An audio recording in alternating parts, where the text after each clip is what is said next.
Então, eu deixo aqui avisado a todos vocês que esta aula será disponibilizada no YouTube.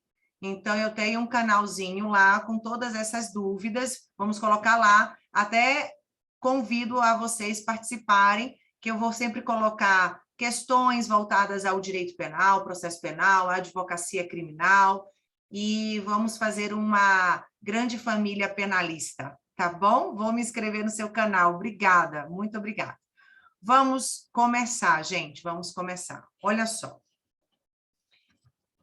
As dúvidas de já começa. Obrigada, gente. Participem, vai ser bem legal. Esse canalzinho a gente vai movimentar. Ainda está bem no início, mas já tem alguns vídeos. Olha só. A primeira pergunta que tem aqui, que caiu, uma das primeiras perguntas e uma das mais questionadas. Carol, eu quero saber resposta à acusação no júri. O que eu devo argumentar? É o 397 ou 415? Ou 415 do CPP? Olha só, resposta à acusação do júri, você vai fundamentar no 406, porque vai dizer que é resposta à acusação. Agora, as teses que vocês deverão levantar são as teses de absolvição do 415, mas a doutrina diz que também pode fazer teses do 397, teses que gerem absolvição do 397. Mas certamente o 415 vocês devem colocar na resposta à acusação do júri, tá? Você vai fundamentar a peça RA no 406, mas as teses de absolvição são do 415/397. Tem limite de pessoas no canal da professora? Eu não sei te dizer isso. Sabia nem que existia esse negócio de canal com limite. Tem limite? Acho que não. Acho que aqui na sala. Não sei se aqui na sala tem limite. Se tiver limite, chegamos no limite. Não sei. Não sei mesmo. Tem alguém querendo entrar, será? Eu acho que não, não sei. O Heleno está querendo entrar, não está conseguindo? Ixi, é mesmo, gente. Espera aí que a Nara vai dar um jeito. Nara, tem outras pessoas aqui dizendo que tem que entrar. Tem mesmo, eu não sabia. Tem outras pessoas querendo entrar. No YouTube é ilimitado. Vocês querem? Não, mas não sei como é que a gente vai fazer. Enfim, vamos otimizar. Ai, tem vários alunos aqui dizendo. Chegou no limite. Paciência, vamos lá. Então, diga, Francine, deixa eu abrir seu microfone. Pode. Como é que faz? Maria vai dar um jeito aqui. Diga, Francine, como é que é? Fale.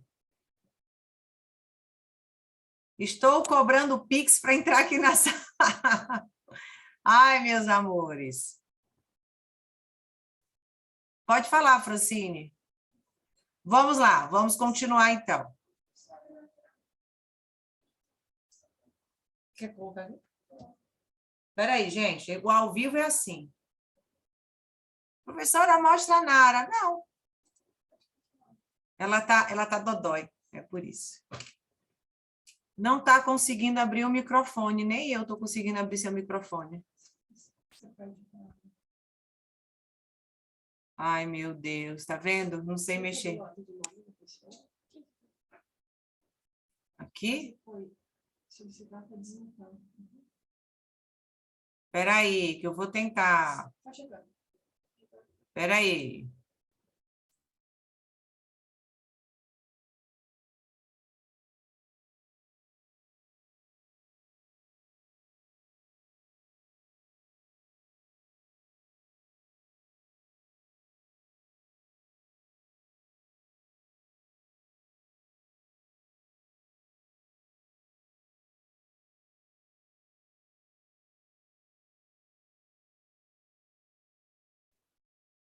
Francine, tenta de novo aí.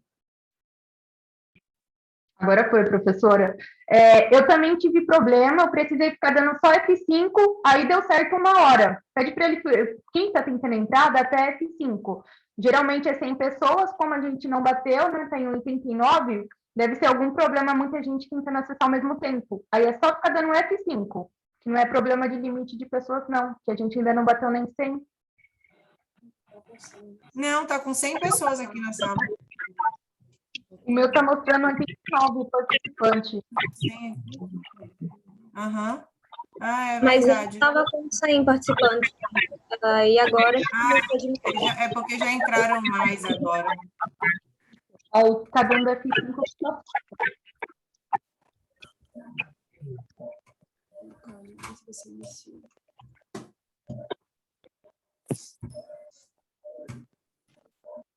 Pronto. Vou voltar à explicação, calma.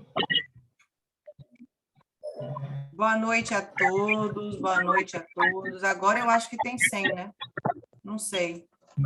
Só peço a gentileza para desligar os microfones, tá? Falou, desligou. Então, bora lá. Acho que agora foi. Então, vamos começar aqui. Recomeçar. Boa noite a todos, desliguem os microfones. E o que eu quero de vocês é o seguinte. Espera aí, que eu estou só colocando um negócio aqui. Aí. O que eu quero de vocês é o seguinte, que vocês tenham ciência que depois essa aula, ela vai para o canal do YouTube. Agora, Léo, eu vou mutar seu microfone, tá bom? Vocês querendo pedir a palavra, levanta a mãozinha para não dar problema. Agora, vamos começar. Então, a primeira pergunta que me surgiu aqui no Instagram foi o seguinte. Boa noite a todos também que estão pelo Instagram, que tem aqui gente também no Instagram.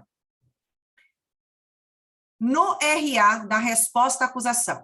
Então, o fundamento legal da resposta à acusação é o 406. Agora, quais são as teses? As teses de absolvição para a resposta à acusação do júri a resposta à acusação do júri é o 415. São as hipóteses de absolvição do 415 do CPP. Aí a pergunta de outro aluno, professora, eu posso pedir também, além do 415, as hipóteses de absolvição do 397 do CPP dentro de um RA do júri? Sim, pode. Desde que você combine, desde que você cumule, desde que você combine, desde que você cumule, ok? Então, vocês podem fazer esse tipo de combinação, mas o 415 certamente é importante. Professora, eu posso colocar em pronúncia na resposta à acusação? Pode, também, pode. Prof, em caso em que houver uma extinção de punibilidade na resposta à acusação do júri, usaríamos o inciso da absolvição sumária nesse caso ou o pedido de extinção normal? Você usaria a absolvição sumária do 397 junto, tá? Aí você usaria sim. Pode combinar? Não, Anderson, você não vai combinar, porque o 406 do CPP fala da resposta à acusação do júri, tá? Então, quanto a júri, RA 406 e teses 415 do CPP e pode combinar com as teses do 397 do CPP. Ok? Tranquilos?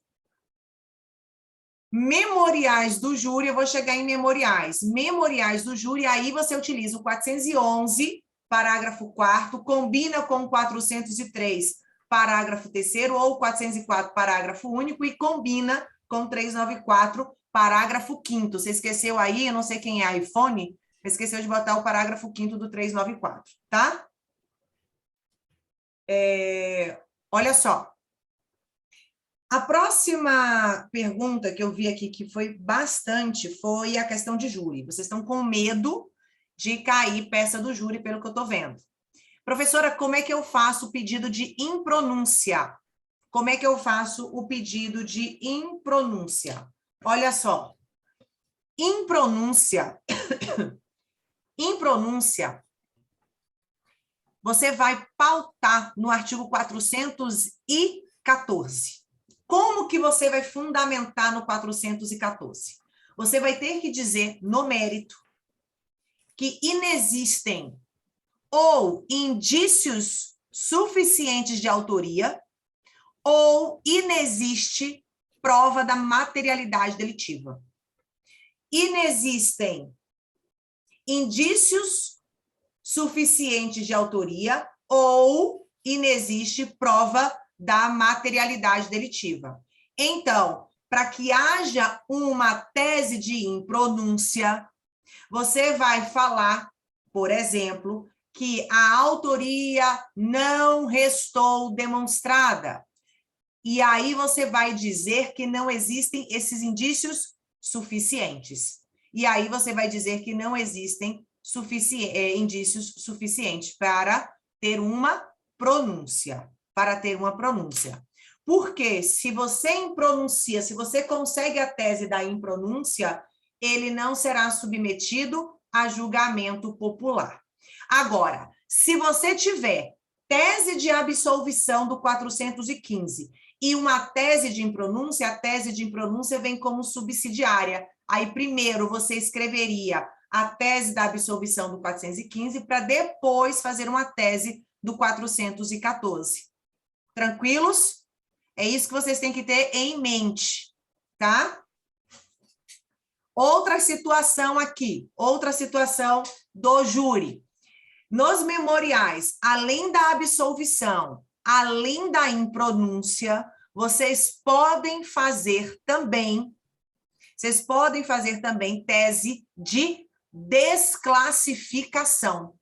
A tese de desclassificação é quando você entende que o crime denunciado pelo Ministério Público não é aquele, é um crime menos gravoso. E esse crime menos gravoso, se for um crime diferente de crimes dolosos contra a vida, você pede a desclassificação do 419 e o encaminhamento dos autos ao juízo competente, porque sai da competência do júri.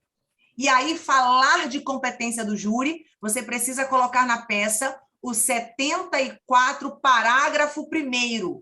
E aí, o que eu quero de vocês? Abram o CPP, abram o 419, abram o 419 do CPP e, ao lado dele, coloque artigo 74, parágrafo 1º.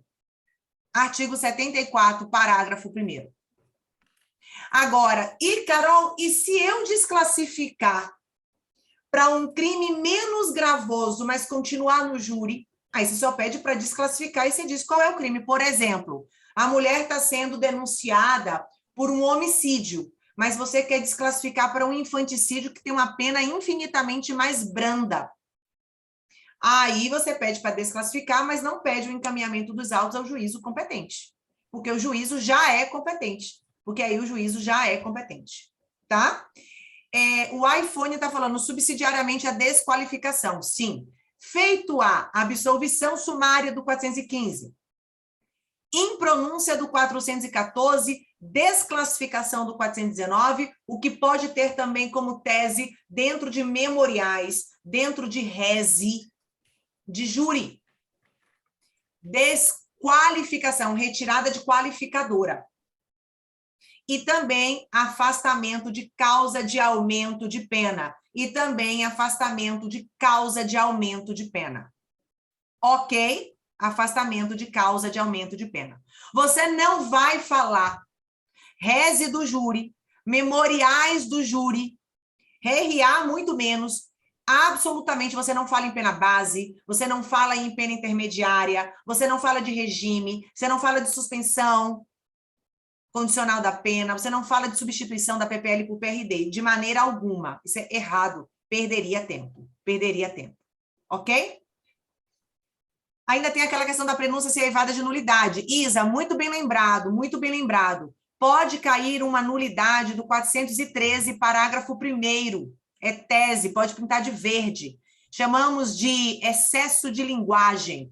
Se o juiz pronunciar, Se o juiz pronunciar, então o juiz da primeira fase pronunciar, e ele disser que tem prova cabal, prova irrefutável da autoria, isso é excesso de linguagem, isso é nulidade, porque o juiz somente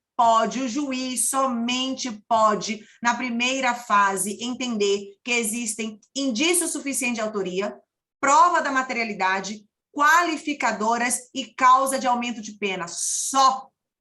Se o juiz falar mais do que isso, se é excesso de linguagem, se é nulidade, a decisão de pronúncia é nula. Nula por excesso de linguagem, 413, parágrafo 1º. Imagina se caiu um negócio desse na prova. Ai, Senhor amado, acho que eu tenho um troço. Tem um troço, né? Pode falar, Eli. Oi, professora, boa noite. Boa. Então, eu tenho uma dúvida quanto à desclassificação, certo? A desclassificação sempre eu vou pedir no mérito, ou ela também pode gerar, por exemplo, assim, dependendo da situação, desclassificou o crime, pode gerar uma prescrição, uma decadência, como que eu analiso assim? Tá, a desclassificação ela é sempre mérito. Ela pode ser um mérito principal, como pode ser, inclusive, um mérito subsidiário. E nada obsta que você pedindo a desclassificação, você entenda que para aquele crime que você está pedindo a desclassificação, já operou a prescrição. Aí a prescrição, ela vai ser uma decorrência da desclassificação. Você pode botar depois a prescrição. Em regra, a prescrição vem em sede de preliminar lá no início. Mas se ela é uma decorrência de uma desclassificação, você vai colocar como tese decorrente, tá? Ah, entendi. Tá, beleza.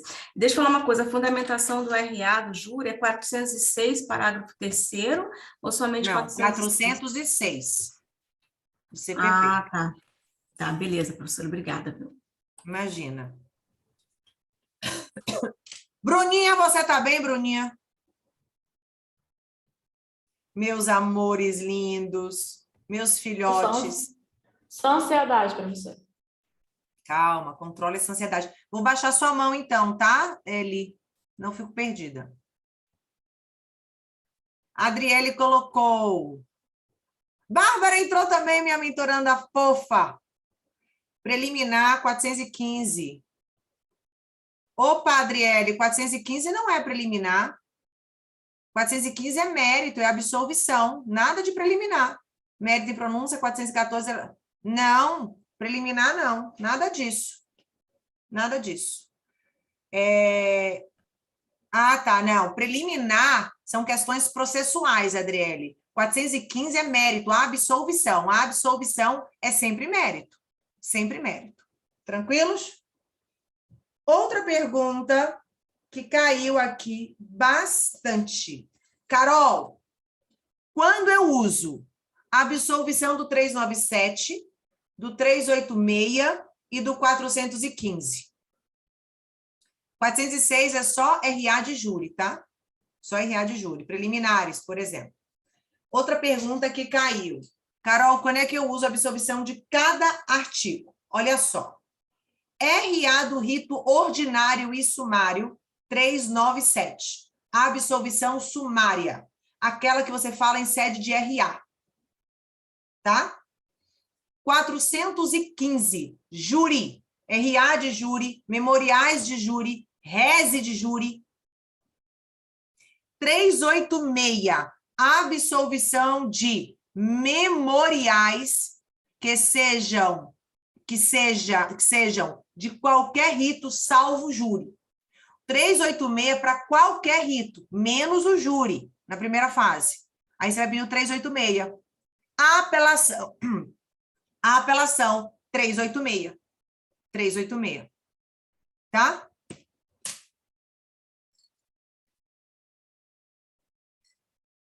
Vamos lá. Esse aí ficou claro? O artigo 564, não sei se o Crispim está perguntando alguma coisa, mas 564 é um rol exemplificativo de nulidades, que são preliminares. Professor, o 397 só usa em RA, então? Só em RA. E do rito ordinário e sumário. O rito do júri você usa concomitantemente com 415. Tá? Com 415.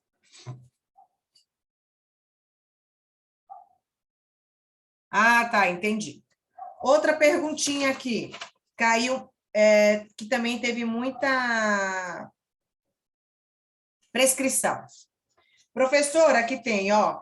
Quero que você explique sobre tipos de prescrição, prazos suspensivos da prescrição, foram 3 pessoas diferentes, e prescrição retroativa antes e depois da lei de 2010. Antes e depois da lei de 2010. Tá, vamos falar sobre um pouquinho de prescrição, porque vocês sabem que eu acho que vai cair prescrição em algum momento, né? Olha só, nós temos 2 grandes prescrições. Prescrição da pretensão punitiva e prescrição da pretensão executória. Prescrição da pretensão punitiva e prescrição da pretensão executória. Olha o nome. Prescrição da pretensão punitiva, para punir. Então, se ocorrer a punitiva, você tem aqui o direito de punir do Estado extinto. As consequências não geram reincidência. Se ocorrer a prescrição da pretensão punitiva, o réu não é reincidente, é extinta a punibilidade dele. Prescrição da pretensão executória. Prescrição da pretensão executória. Atinge o direito do Estado executar a pena imposta. Então, só atinge o efeito primário da condenação, que é a própria condenação. Reincidência, maus antecedentes, efeitos civis, todos permanecem. Todos permanecem, todos. Ok? Dentro da prescrição da pretensão punitiva, nós temos a prescrição da pretensão punitiva em abstrato e em concreto. Em abstrato, quando é que você vai utilizar? Quando não houver ainda qualquer tipo de condenação. Quando não houver qualquer tipo de condenação. E aí, como é que eu trabalho com essa prescrição da pretensão punitiva em abstrato? Você vai pegar a pena máxima do crime que seu cliente, em tese, praticou. Esta pena máxima você vai aplicar na tabela do artigo 109, para ver o período prescricional. Vamos pegar um exemplo? Seu cliente praticou o crime de furto simples. Furto simples tem pena máxima, artigo 155 do Código Penal, em 4 anos. 4 anos. Lá no artigo 109, 4 anos prescreve em 8 anos. Prescreve em 8 anos. Você vai contar 8 anos a partir de quando? Quando consumar o delito. Quando consumar... Vou falar, Mário, sobre isso. Quando consumar o delito. O início da contagem do prazo prescricional, da prescrição em abstrato, é o dia em que se consuma. Abram o artigo, coloque clips rosa, 111 do Código Penal. 111 do Código Penal. Já vou falando sobre isso. O 111 vai dizer o marco inicial da prescrição. Olha só, termo inicial. Quando que o relógio aperta para começar a andar a prescrição. Só que esta prescrição, meu amor, amores da minha vida, só a prescrição da pretensão punitiva em abstrato. E será em abstrato em 2 situações. Quando não houver condenação do Poder Judiciário ou, se houver condenação, o MP recorreu. Se o MP tiver recorrido daquela condenação para aumentar pena, trabalhamos com a prescrição da pretensão punitiva em abstrato. Se nós trabalharmos com a prescrição da pretensão punitiva em abstrato, significa dizer que o termo inicial dessa prescrição, eu vou utilizar o 111, a regra do dia da consumação do delito. Tá?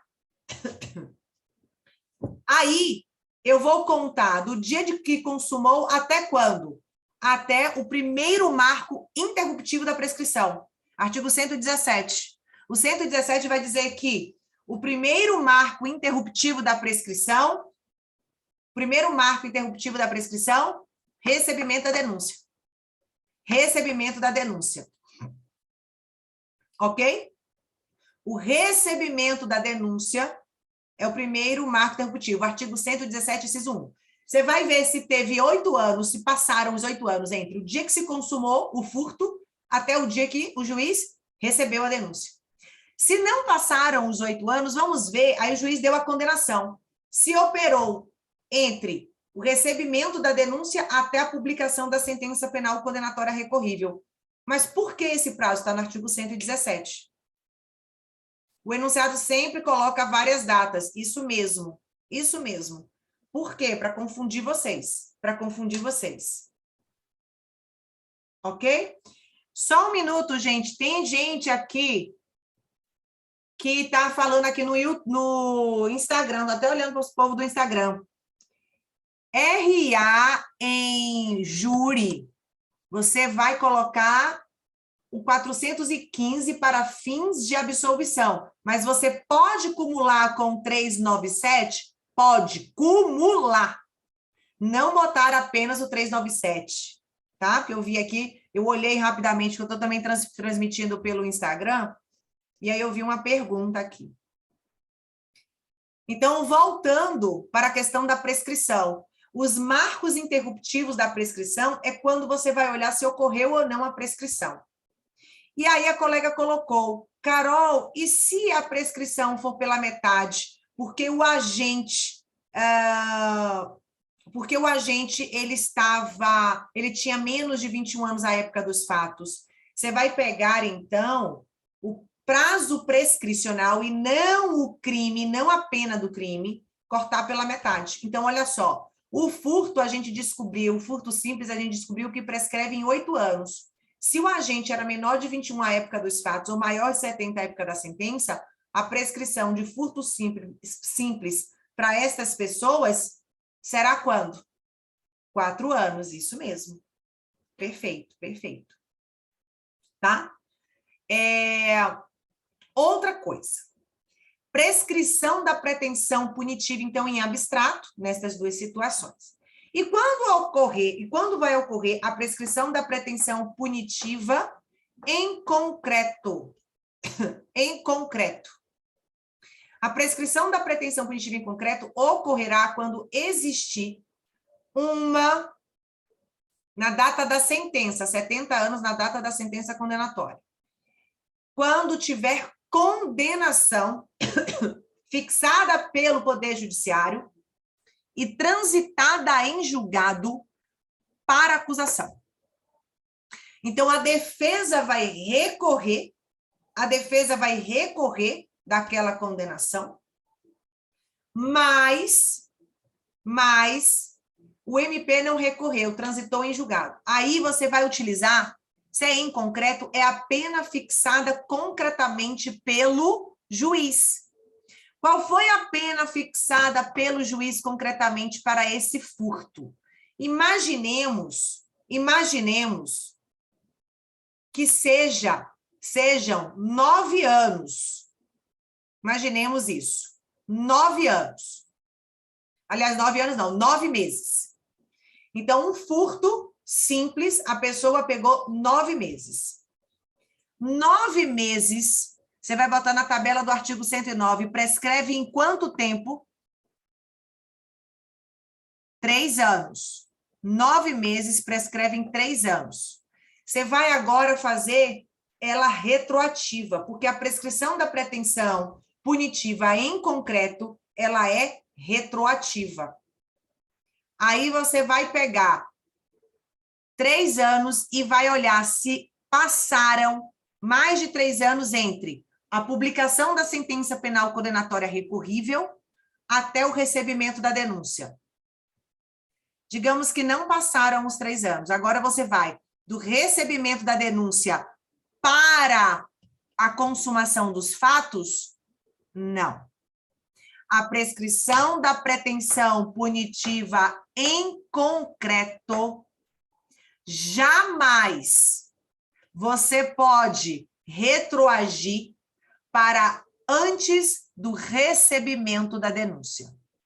A partir de 2010, você para no recebimento da denúncia quando se tratar de prescrição da pretensão punitiva em concreto. Se o crime for praticado antes de 2010, 5 de maio de 2010, se o crime foi antes de 5 de maio de 2010, aí a prescrição da pretensão punitiva em concreto poderá retroagir até o dia da consumação, mas só para crimes praticados antes de 5 de maio de 2010. Perfeito, Eli, o que você colocou. Joia? Deixa eu ver isso aqui que alguém colocou. Lucas, a prescrição pega o máximo da pena, que é de 4 anos e dobra? Não, não, Lucas. O 109, ele vai trazer os marcos, vai trazer a quantidade da prescrição, nem sempre é dobrado. Por exemplo, penas inferiores a 1 ano prescreve em 3, não é dobrado. Acima de 1 ano e não superior a 2, 4 anos. Acima de 4 anos, acima de 2 anos, até 4 anos, 8. Acima de 8 anos, não, acima de 4 anos e até 8, prescrevem em 12 anos, e assim vai subindo, tá? No caso da prescrição da pretensão punitiva em concreto, a prescrição começa a contar sempre após o recebimento da denúncia. Isso, perfeito. No caso, só poderá ser alegada em apelação. Só pode ser alegada em apelação. Ou em rese, em recurso, né? Porque ela é retroativa. Como que vamos descobrir se é em abstrato, executório, em concreto? Talvez será a dificuldade de muitos. Olha só, Crispim, se falar que transitou em julgado para ambas as partes, executória. Se falar que tem condenação, mas transitou em julgado para acusação e a defesa recorreu, prescrição da pretensão punitiva em concreto. Se não disser que existe condenação, ou ainda que exista condenação, o MP, apenas a que o MP recorreu, ou então MP e defesa recorreram, prescrição da pretensão punitiva em abstrato. Tá bom?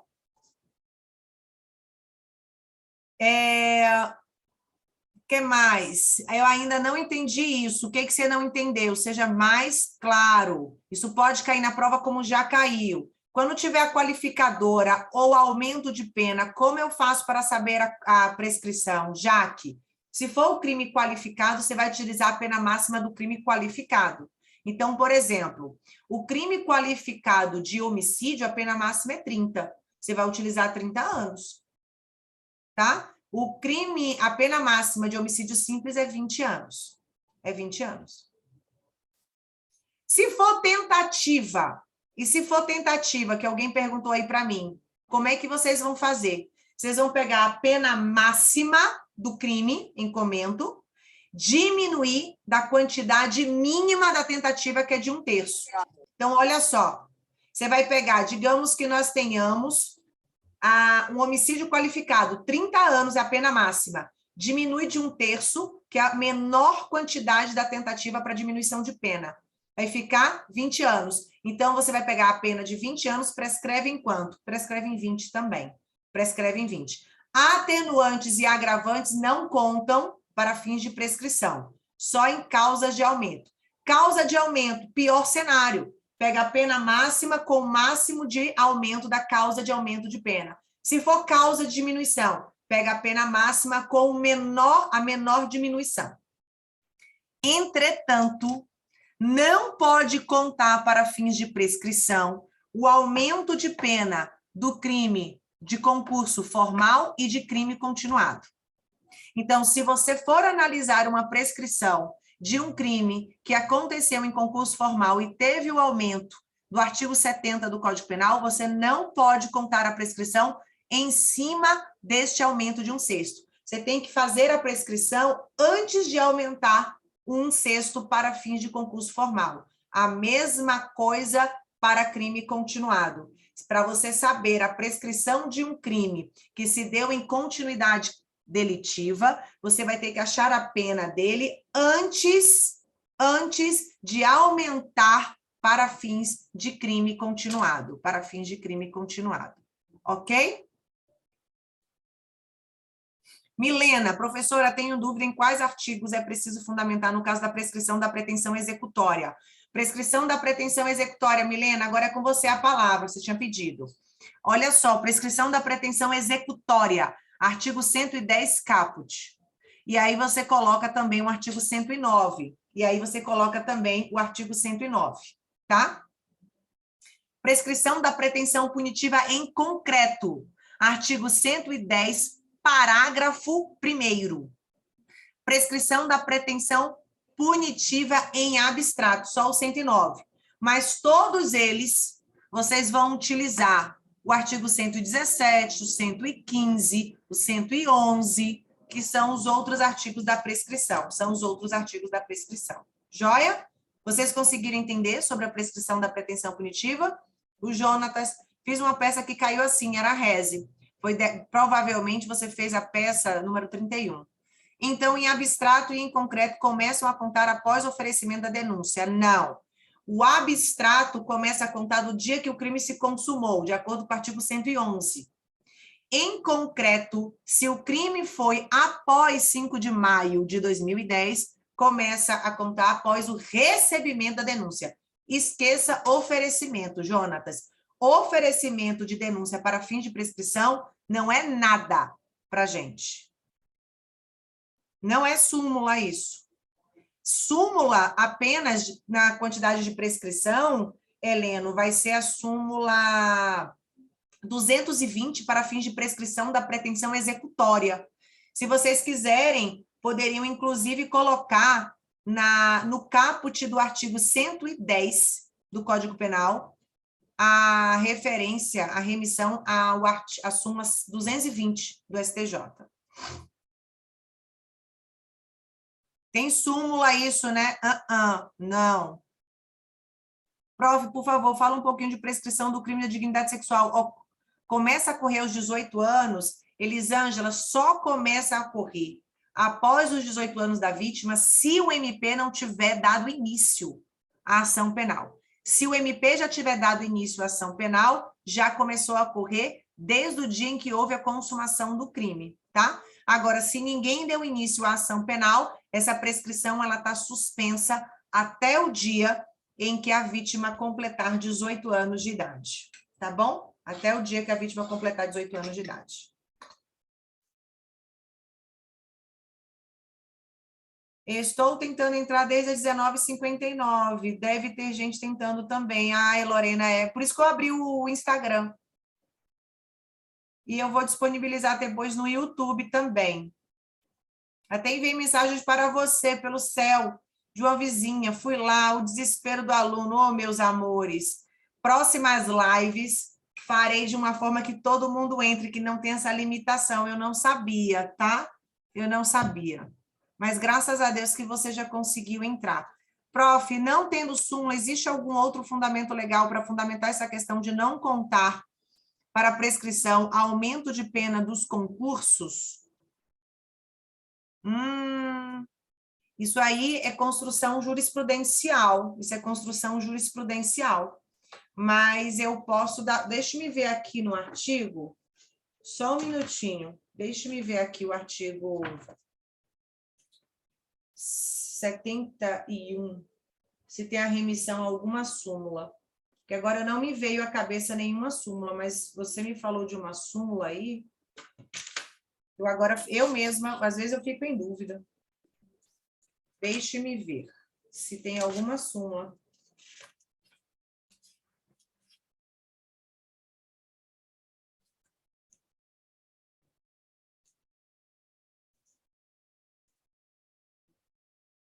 Tem a súmula do Supremo. Quem me perguntou foi Heleno. Supremo, ele fala na súmula 497 sobre não considerar o aumento da pena do crime continuado para fins de prescrição. Súmula 497. Você pode, inclusive, colocar do lado do artigo 71 do Código Penal a remissão da súmula 497. Quando se tratar de crime continuado, a prescrição regula-se pela pena imposta na sentença, não se computando o acréscimo decorrente da continuação. Então, tem a súmula 497, tá? Vocês podem colocar ao lado. Vocês podem colocar mesmo entendimento vai para o concurso formal. Mesmo entendimento vai para o concurso formal, tá? Eu já me perdi pela quantidade de comentários que vocês já falaram aqui. Se vocês quiserem falar, a prescrição executória conta após o trânsito em julgado, sim, para ambas as partes. 497. O meu código tem ela. Prof, tem problema marcar de caneta súmula? Nenhum problema. Vamos falar agora mais dúvidas que tiveram aqui. Então, sobre prescrição, já matei aqui um monte de dúvida, porque vocês perguntaram um monte de coisa de prescrição.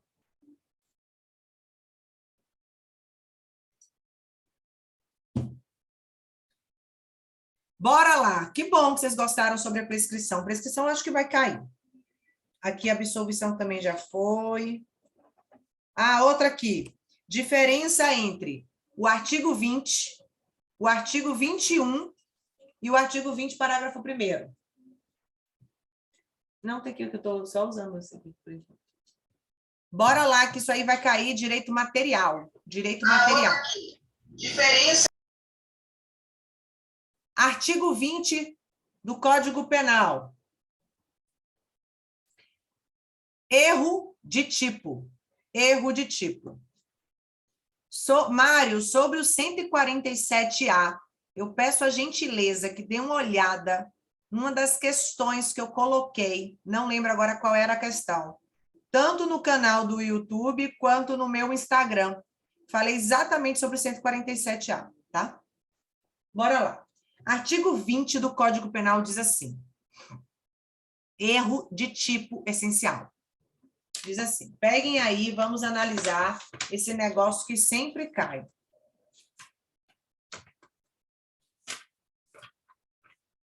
O erro sobre elemento constitutivo do tipo penal de crime exclui o dolo, mas permite a punição por crime culposo, se previsto em lei. O que é isso? O agente, ele erra sobre as elementares do tipo penal. Sobre as elementares. Ele não sabe que está praticando qualquer tipo de crime. Olha aí, ó, a colega colocou aqui, que é a questão de número 6. Questão de número 6 que eu coloquei. Ele não sabe, a questão de número 6 que fala do 147, tá? 147... é 147B. 147A eu não fiz questão, não. 147A é o stalking. 147B. Mas vamos embora lá. Sobre o erro de tipo. O agente, ele não sabe que está praticando um tipo penal. Ele erra sobre as elementares do tipo. Ele erra sobre as elementares do tipo. Olha só. Olha o caso que caiu na mídia. Perfeito, Lucas. Ele tem uma falsa percepção da realidade. Carregava cocaína, mas pensava que era farinha de trigo. Bem esdrúxulo, mas é isso mesmo. Tá? Vamos trazer para a realidade. O caso da Mariana Ferrer. O caso da Mariana Ferrer. O caso da Mariana Ferrer foi assim.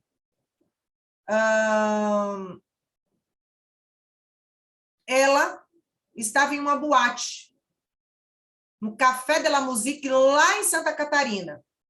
Vou dizer o caso en passant. bem geralzão. Ela estava com uma... Vamos dizer que ela... Eu não sei o fato certo. Eu não vou falar nem da Mariana Ferri. Vamos fazer um caso em cima disso. Imaginemos que a pessoa estava numa boate e ela ingeriu substância entorpecente. Suponhamos que a pessoa ingeriu substância entorpecente. Seja qualquer substância. Álcool, droga, qualquer substância. E ela, a pessoa, estava flertando com uma outra pessoa na boate. Flerte, paquerinha. A outra pessoa convida a pessoa A, então B, convida a sair daquele local para irem a um local mais reservado. Entretanto, A já estava com as suas faculdades mentais comprometidas em razão da ingestão de substâncias psicotrópicas, não conseguindo mais opor resistência.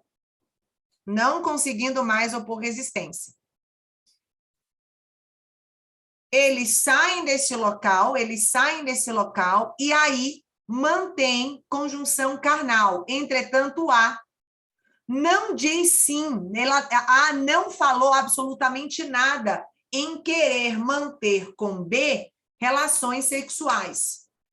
B é denunciado por estupro de vulnerável, equiparado. Estupro de vulnerável equiparado. Artigo 217-A, abram aí. Artigo 217-A. 217-A, parágrafo 1º, diz assim: incorre na mesma pena quem pratica as ações descritas no caput com alguém que, por enfermidade ou deficiência mental, não tem o necessário discernimento para a prática do ato, ou que, por qualquer outra causa, não pode oferecer resistência. Quem ingeriu substância psicotrópica não pode opor resistência, não pode oferecer resistência, não consegue oferecer resistência. Manter relação sexual com alguém que não pode oferecer resistência, isso é estupro de vulnerável. Só que a B, que manteve relação sexual com A, não sabia e não tinha como saber que A tinha ingerido substâncias psicotrópicas. Ela não demonstrava visivelmente que estava sob influência de substância psicotrópica. Ora, B deverá ser absolvido por erro de tipo. Por quê? Ele teve uma falsa percepção da realidade, ele não sabia que aquela pessoa A tinha ingerido substâncias psicotrópicas que não conseguia oferecer resistência e manteve conjunção carnal achando que ela estava permitindo.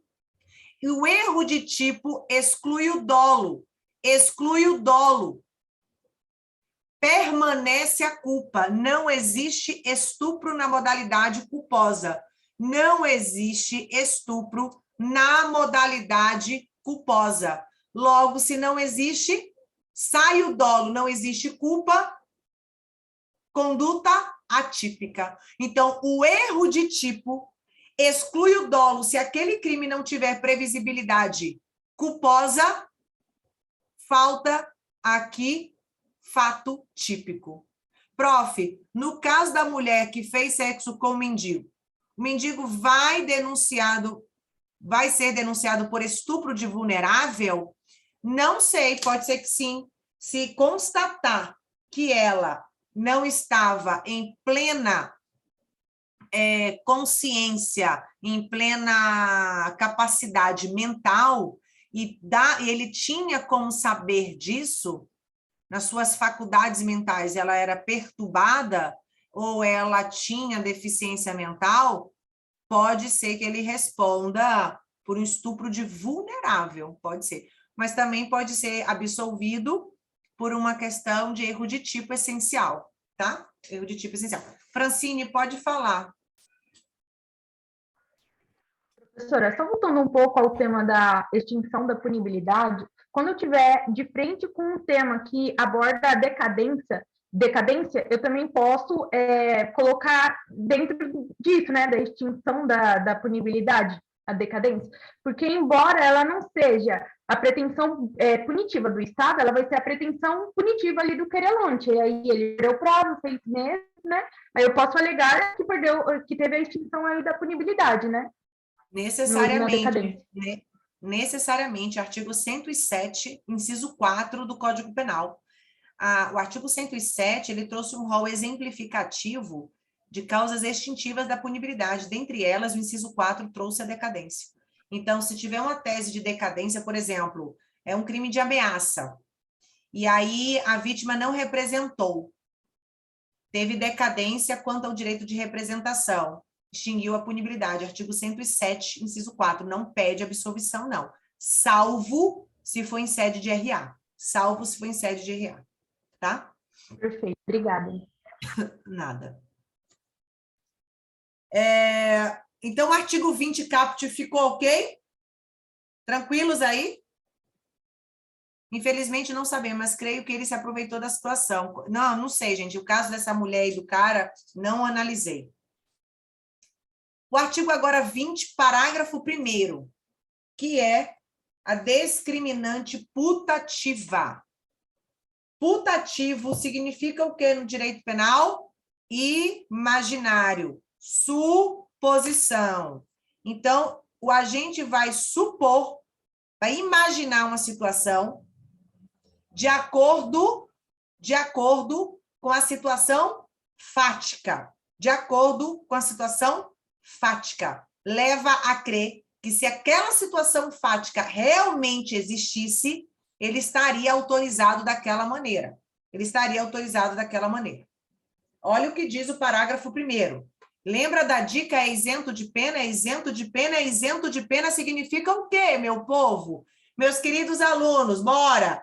Alcimar, você não conseguiu entrar no Zoom. É isento de culpabilidade. Perfeito, gente. Isento de pena é exclusão de culpabilidade. Exclusão de culpabilidade. Perfeito. É isento de pena quem, por erro, plenamente justificado pelas circunstâncias, supõe situação de fato que, se existisse, tornaria a ação legítima. Tornaria a ação legítima. Não há isenção de pena quando o erro deriva de culpa e o fato é punível como crime culposo. Como crime culposo. Ok? Nessa situação, o agente precisa acreditar, de acordo com as circunstâncias postas, que ele, se agisse, e se aquelas circunstâncias existissem, ele teria uma excludente de ilicitude. Então, a FGV, ela tem que demonstrar esta situação fática. Então, ela tem que demonstrar que fulano de tal achava, imaginava, pensava, supunha que fulano de tal estava armado, queria agredi-lo. Aí, tudo bem. A Marjorie, quem é a Marjorie? Marjorie é a Bárbara? Acho que é a Bárbara, né, Bárbara? Que está com outro nome. Gera absolvição? Depende, Bárbara, depende. Por quê? Porque olha o final do parágrafo 1º.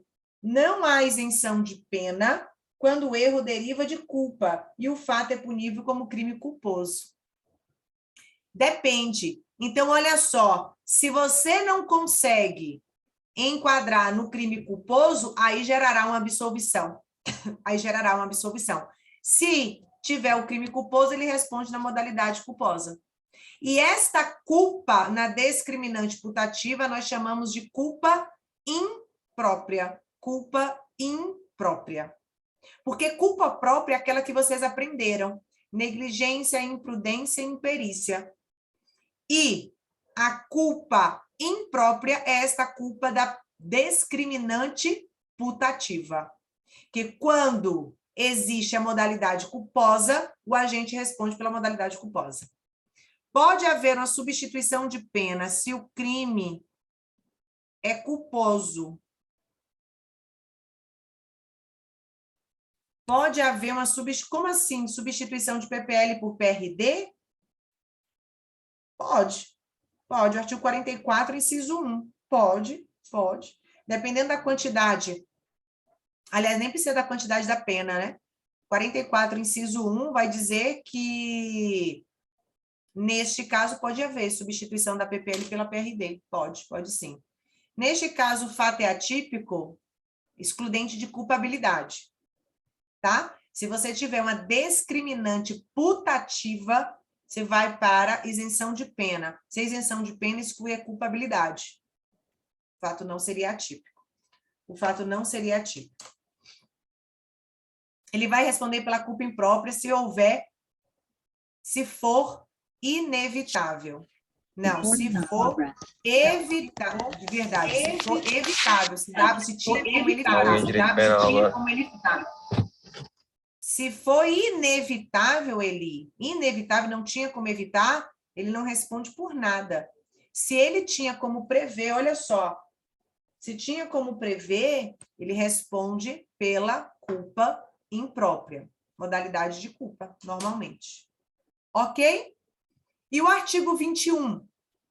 O artigo 21 também é um excludente de culpabilidade por ausência de potencial consciência da ilicitude.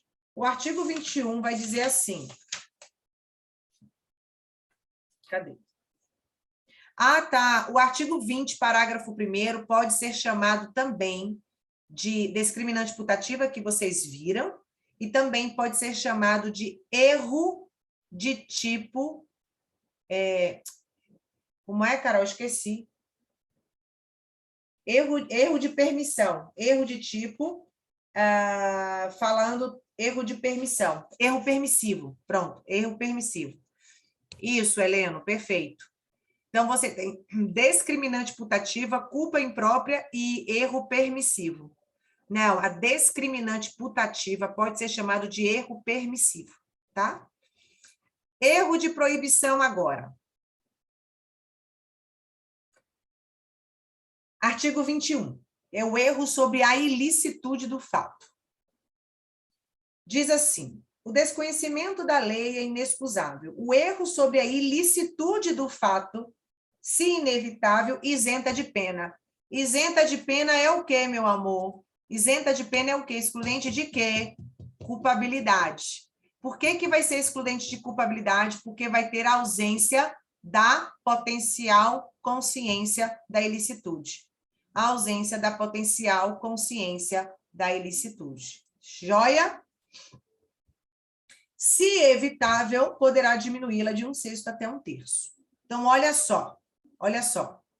Nós temos, então, o erro de proibição, que exclui a culpabilidade se for inevitável, exclui a potencial consciência da ilicitude. O que de acho é isso?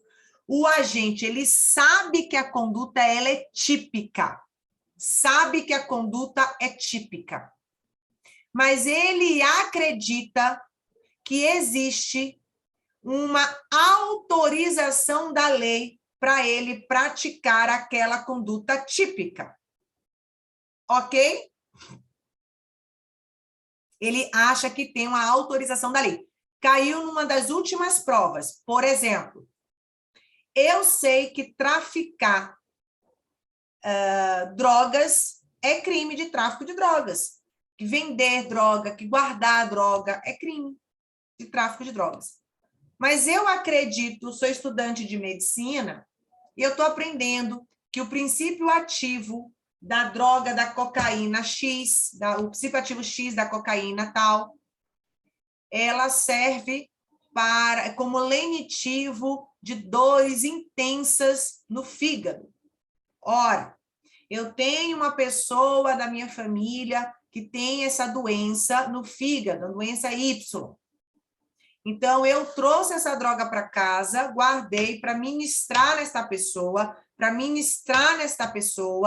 a fim de que ela fique sem a dor. Ou seja, eu estou com a droga para fins medicinais. Eu acreditei que a droga para fins medicinais estava autorizada.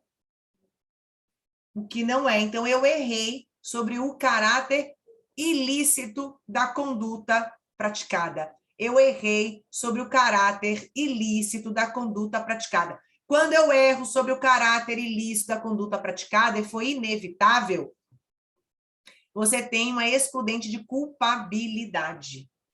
Se foi evitável, você tem uma diminuição de pena. Carol, se cai isso na prova, você pede os dois, se argumenta os dois, você fala se foi inevitável, exclui a culpabilidade, porque isenta de pena. E se for evitável, vai diminuir a pena na terceira fase da dosimetria. Entenderam? Deixe-me ver aqui a pergunta da Isa. A discriminante putativa e o erro de proibição afetam a potencial excludente de ilicitude. Conferem. Isa, afeta a potencial consciência da ilicitude, não a excludente. Exato, exato. Por isso que retira a culpabilidade. Heleno, prof, o cidadão que pega a esposa em um ato de traição e a mata, alegando em sua mente aquela velha tese de legítima defesa da honra, estaria nesse tipo de erro de proibição? Não. O STF já afastou, rechaçou que não existe mais legítima defesa da honra, ainda que ele acredite. Então, não seria nem erro de proibição, nem excludente de ilicitude. Mas eu entendi o que você está falando. Ele não teria essa potencial consciência da ilicitude. Se for uma pessoa muito ignorante, posso até alegar esse erro de proibição. Mas o Supremo já afastou isso, tá? No caso do estudante de medicina, seria um erro evitável, Ju? Estudante de medicina, eu acho. Mas a questão pediu para que você colocasse inevitável e evitável. Era uma questão discursiva e precisaria que você discorresse sobre as duas situações, tá? O Supremo não aceita mais, né, a legítima defesa da honra. Não existe mais a questão da honra, por causa do caso, teve um caso famoso, realmente. E o amigo que toma um tapa na cara de um cara num bar e volta para matar e alega isso. Não cabe, sabe por quê? Se ele recebe um tapa na cara, vai em casa, pega a arma, volta e atira no cara que deu um tapa na cara dele, você já não tem mais o lapso temporal de imediatidade. Ele já foi em casa, pegou a arma, descaracterizou a legítima defesa.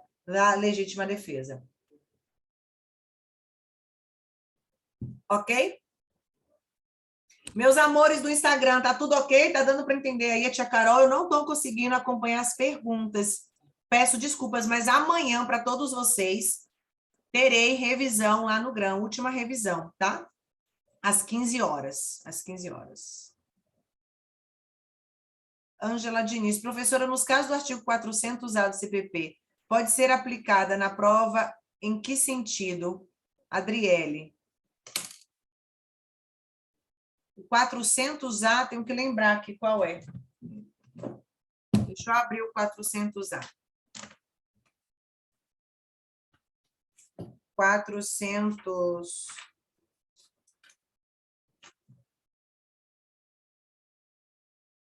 Se você puder copiar para mim o 400A, me facilita muito, Adriele, aqui no negócio, no chat.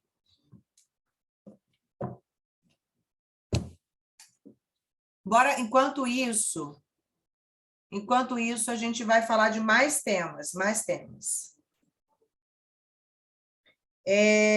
Então, aqui já foi. Outro tema muito interessante que vocês me pediram aqui foi o tráfico privilegiado, o homicídio privilegiado. É crime hediondo? Adriele colocou 400A. Na audiência de instrução e julgamento, e em especial nas que apurem crime contra a dignidade sexual. Da Lei Mariana Ferrer.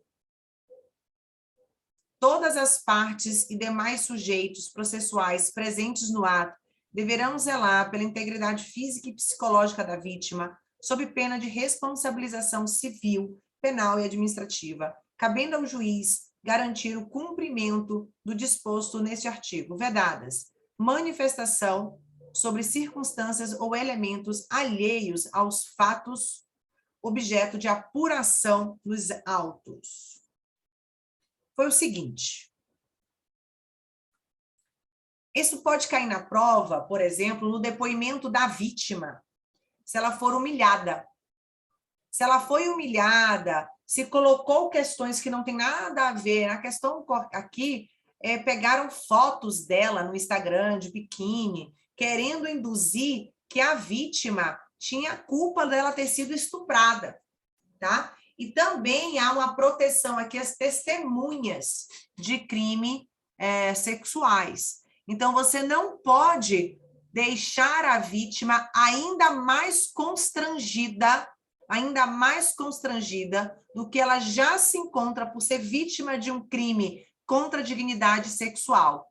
Humilhar, pedir para que ela relembre todo momento, repita quais os atos que foram praticados, querer colocar perguntas que não tenham relações diretas com os fatos, por exemplo, a forma que a pessoa se veste, os locais que a pessoa frequenta, o tipo de maquiagem, de comportamento, linguajar, músicas, o que posta na rede social. Isso é totalmente desvinculado, em tese, da prática de crime contra a dignidade sexual. Isso não pode, em tese, fazer isso. Isso não serve ao deslinde da causa. Dizer que a vítima foi culpada por ter acontecido tal delito é uma barbaridade, né? Mas vamos voltar agora para as questões aqui que vocês pediram para que eu falasse. E já se vão aí uns 60 minutos já de aula, né? 60 minutos de aula aí já. Sextando comigo, né? Sextando comigo. Olha só. Se preocupa não, professora, temos a noite toda, né? Professora, amanhã está sem voz. Alegações finais por memoriais. Será que vai cair amanhã? Bora lá. Vou falar dos crimes contra a honra, vocês me pediram também. Prof, revisa tudo tranquila.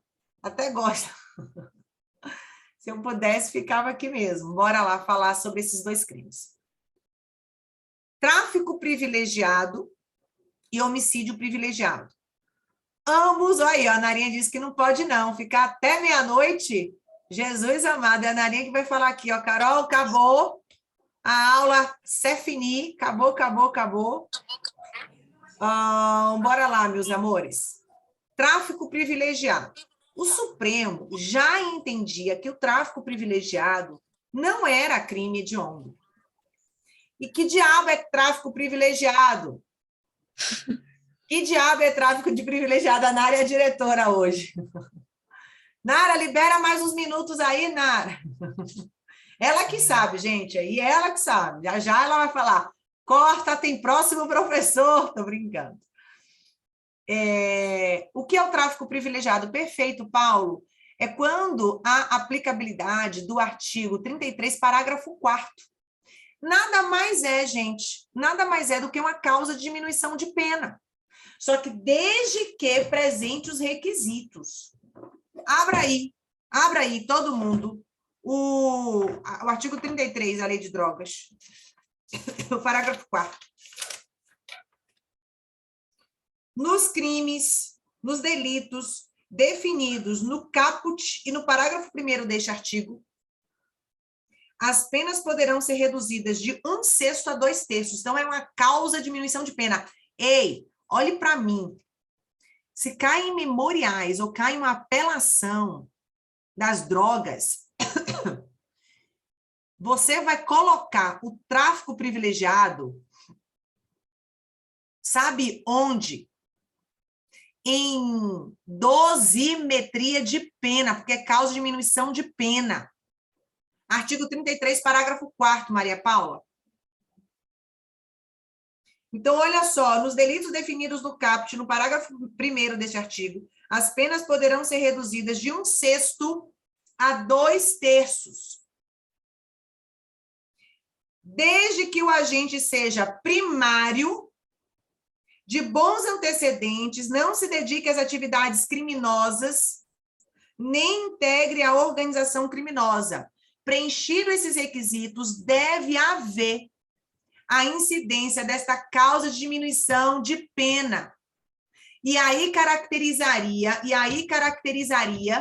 o tráfico privilegiado, o que retira o caráter hediondo do crime. E aí o pacote anticrime positivou isso. Positivou. Tanto que ao lado do parágrafo 4º, coloque uma remissão. Artigo 112, parágrafo 5º da LEP. Porque o 112, parágrafo 5º da LEP, 112, parágrafo 5º da LEP, trouxe exatamente que retira esse caráter hediondo.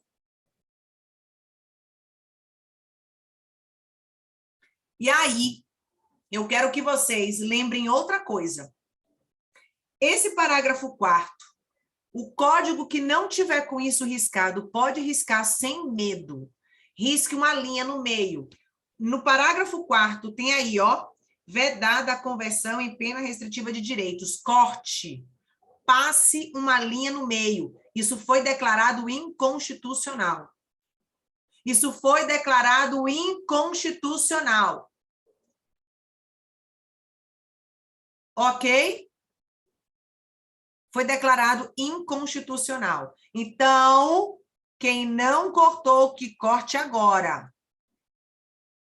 Se cair na prova dizendo que o tráfico privilegiado não pode ter a conversão da PPL em PRD, você vai argumentar que pode. O Supremo declarou a inconstitucionalidade deste aspecto de vedação. Deste aspecto de vedação. Professora, você pode repetir o artigo, que eu consegui só entrar agora, por favor? Posso. Artigo 33, parágrafo 4º da Lei de Drogas.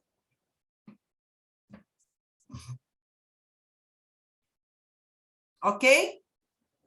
Vai cair como tese de defesa no agravo em execução, que vai cair no domingo. Deus lhe ouça! Vai cair, gente. Eu pedi inspiração a meu Deus.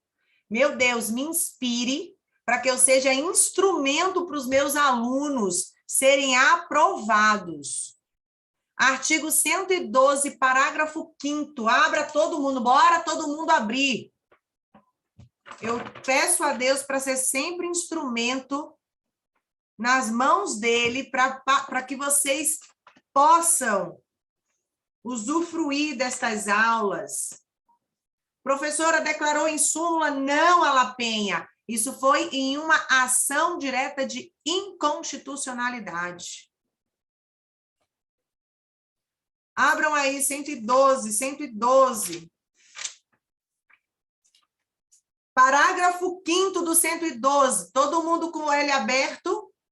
A remissão, Beni, é você colocar no artigo 33, parágrafo 4º da Lei de Drogas, você vai fazer uma remissão ao artigo 112, parágrafo 5º da LEP, porque o 112, parágrafo 5º da LEP trouxe que o tráfico privilegiado não é crime hediondo, assemelhado a hediondo. Olha só, não se considera hediondo ou equiparado, para fins deste artigo, o crime de tráfico de drogas no parágrafo 4º do artigo 33. Então, já existia esse entendimento pelo Supremo. O pacote anticrime, o que ele fez? Positivou. O pacote anticrime positivou. O rito de drogas está em quais artigos? 53, 54 em diante da Lei de Drogas. E o homicídio privilegiado? E o homicídio privilegiado? É ou não é crime hediondo? O que vocês acham? Não é. Por que não é? Por que não é? Se cair na sua prova, e o que é homicídio privilegiado? Que é Senhora Glamour. Senhora Glamour, quem é você? Muito bem, Elisângela. Muito bem. CRI 112, parágrafo 5º. Por que que não é CRI? Por que que não é? Porque não está na lei dos crimes hediondos. Porque não está no artigo 1º dos crimes hediondos, da lei dos crimes hediondos, lei 8.072 de 90. Princípio da taxatividade, princípio da legalidade. E qual é o homicídio que está previsto nos crimes hediondos? O homicídio qualificado e o homicídio praticado em grupo de extermínio, ainda que seja praticado por um só agente. Perfeito, Alcimar, princípio da taxatividade. Aí eu pergunto, e se cair na sua prova assim, ó, homicídio qualificado privilegiado. Qualificado privilegiado. Então, tem uma qualificadora, mas tem a privilegiadora do parágrafo 1º do 121. Também não é hediondo, porque para que seja hediondo tem que ser apenas qualificado. Professora, pode existir, então, um homicídio qualificado com a causa de diminuição de pena do privilégio? Pode. Desde que a qualificadora do homicídio seja qualificadora de natureza objetiva. Objetiva. Abra o artigo 121 do Código Penal. Também acho o direito penal encantador. Também acho o direito penal encantador. Encantador. É muito, muito maravilhoso. Abra o artigo 121 do Código Penal, já que vocês acham que vai cair reze, né? Já que vocês acham que vai cair reze, que vai cair memoriais de júri. Então, 121, quero passar isso aqui para vocês, tá? O 121, parágrafo 2º. Ó, a Eduarda falando que sonhou. Ai, meu Deus. Será que vai cair reze? O parágrafo 2º são as qualificadoras. Quais são as qualificadoras de natureza objetiva? Meus amores, o inciso 3, o 4, o 5. O 6, feminicídio é de natureza objetiva. O STJ já bateu o martelo. O 7 e o 8. Cuidado com o 7 e com o 8, tá? Olha o 8. O 8 não, o 7. Nós chamamos que é o homicídio funcional. Oi, Jaque. Jaque? Oi, perdão. O 7, preste atenção, porque está dizendo assim, ó, contra a autoridade ou agente descrito no artigo 142 e 144 da Constituição Federal, integrantes do sistema prisional ou da Força Nacional de Segurança Pública, no exercício de função em decorrência dela, ou contra cônjuge, companheiro, parente consanguíneo até 3º grau, em razão dessa condição. Sabe o que pode cair na prova? Não sendo parente consanguíneo. Não sendo parente consanguíneo, não vai ter a qualificadora. Por quê? Por quê? Porque não cabe analogia em malam partem. Não cabe analogia em malam partem para o direito penal. Cuidado, cuidado. Preste atenção. Já passo a palavra, Francine. O homicídio qualificado do inciso 1 e do inciso 2 é de natureza subjetiva. Então, as qualificadoras que podem ser combinadas com o parágrafo 1º, que é a privilegiadora, só as de caráter objetivo, do 3 ao 8. O 1 e o 2, as qualificadoras do inciso 1 e 2, são qualificadoras de natureza subjetiva. Então, se são qualificadoras de natureza subjetiva, não combinam com o parágrafo 1º. Por quê? Porque a privilegiadora é de caráter subjetivo. A privilegiadora é de caráter... Feminicídio não vai para o júri? Vai, Camila, vai. O feminicídio é uma qualificadora de natureza objetiva.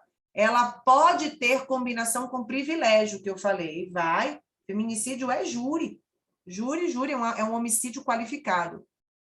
Traição objetiva é o modo pelo qual se deu o crime de homicídio, tá? Vai. Fútil é subjetivo. Fútil é subjetivo. Motivo fútil é o inciso 2. O inciso 1 e o inciso 2 não podem combinar com o parágrafo 1º. Só os que combinam com o parágrafo 1º é do 3 em diante, que são de natureza objetiva. Francine, com a palavra.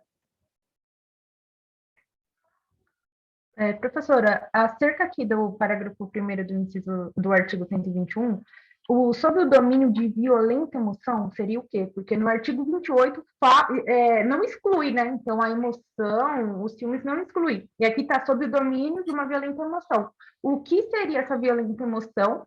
E a segunda pergunta seria, logo em seguida, uma injusta provocação da vítima. Então, o que poderia ser também essa injusta provocação?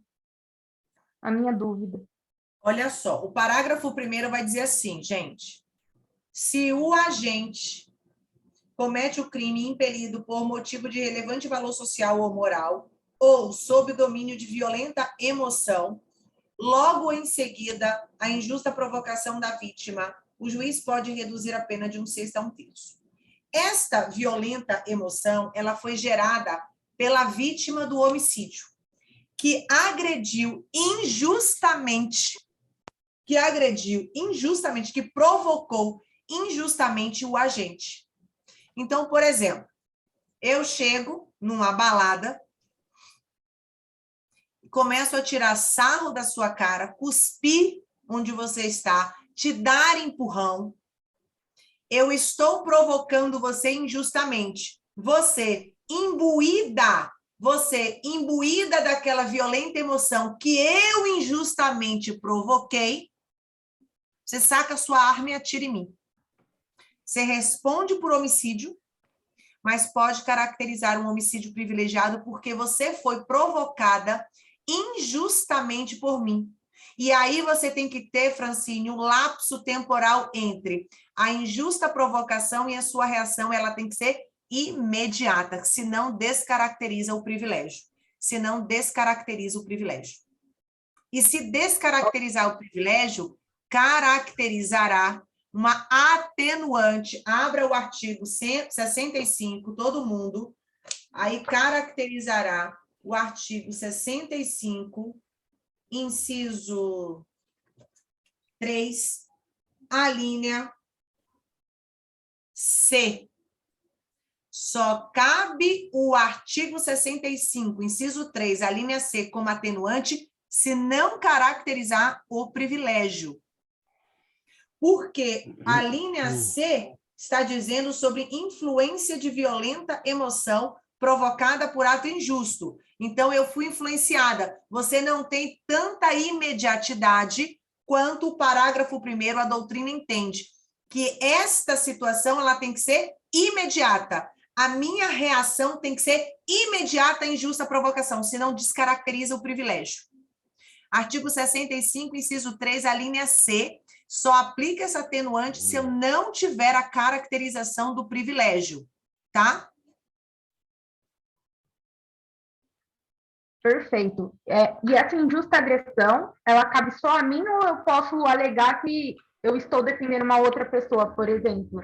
Outra pessoa que está comigo nessa festa também está sendo injustamente dentro dessa situação. A pessoa agrediu você e você reagiu a essa provocação injusta da vítima. Perfeita, Adriele. Perfeito. Obrigada, professora. Então, imediato no parágrafo 1º e com lapso temporal, exatamente, Heleno. Mas também não pode ser um lapso temporal muito grande. Só isso, Francine? Sim, perfeito. Obrigada. Eli, com você. Então, surgiu uma dúvida sobre essa questão da injusta provocação. Por exemplo, se a pessoa sai, vai lá e busca a arma e volta. Ela ainda tem direito a esse privilégio? Se ela sai Ou não? Tem que ser tudo ali na hora, né? Não. Muito. Aí a questão do lapso temporal. Então, olha só, a pessoa foi, me agrediu, me xingou na boate, me chamou de um monte de coisa, aí eu fui em casa, peguei a arma e falei, agora, desgraçado, você morre. Descaracterizou totalmente. Você descaracteriza essa imediatidade, essa reação. Você consegue pensar, você consegue diluir um pouco aquela emoção. Aqui houve o privilégio porque a pessoa está no ápice da sua emoção provocada injustamente pela vítima, ok? Aí, nesse caso, vai para o 65. Então, se a pessoa vai pegar a arma, ela consegue uma diminuição da pena. Uma atenuante, né? É atenuante, da pena. Pode ser, depende do lapso temporal. Depende do lapso temporal. Pode ser. Tá. Ela está Outra sob coisa. influência. Tá. Outra coisa também que eu fiquei em dúvida agora, acho que até coloquei errado ali no chat. A traição seria, então, de uma qualificadora subjetiva ou objetiva? Objetiva, porque é o modo pelo qual se deu. Modus operandi é objetiva. Ah, eu coloquei errado, então é objetivo, então. Motivo, o que leva a pessoa é subjetiva. Por isso que motivo fútil e motivo torpe são qualificadoras de natureza subjetiva e não se coadunam com o parágrafo 1º, porque o parágrafo 1º é de cunho subjetivo também. Tá? Ah, obrigada. O marido que pega... Um bicho entrou aqui no escritório. O marido que pega a sua esposa com outro na cama consegue o privilégio? Eu tentaria no júri um privilégio, mas a jurisprudência não é tão pacífica assim não, viu? Vai depender da advogada ser boa aí. Isso é tese de advogado, eu tentaria. Sinceramente, eu tentaria. Dependendo da circunstância, eu tentaria um privilégio.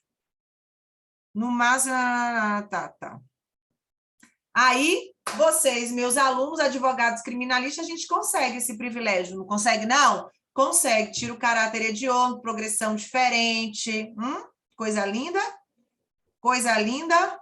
Eu também pediria e eu consigo. A gente consegue. Vocês só falam assim, ó, fui aluno da Carvalhal e você consegue, tá? Professora hoje já está com a bola toda, né? Gente, sempre assim, sempre assim. Como a Quaresma diz no júri, nem que seja a confissão, alguma coisa a gente tem que fazer, também acho. Isa, com a palavra, fale.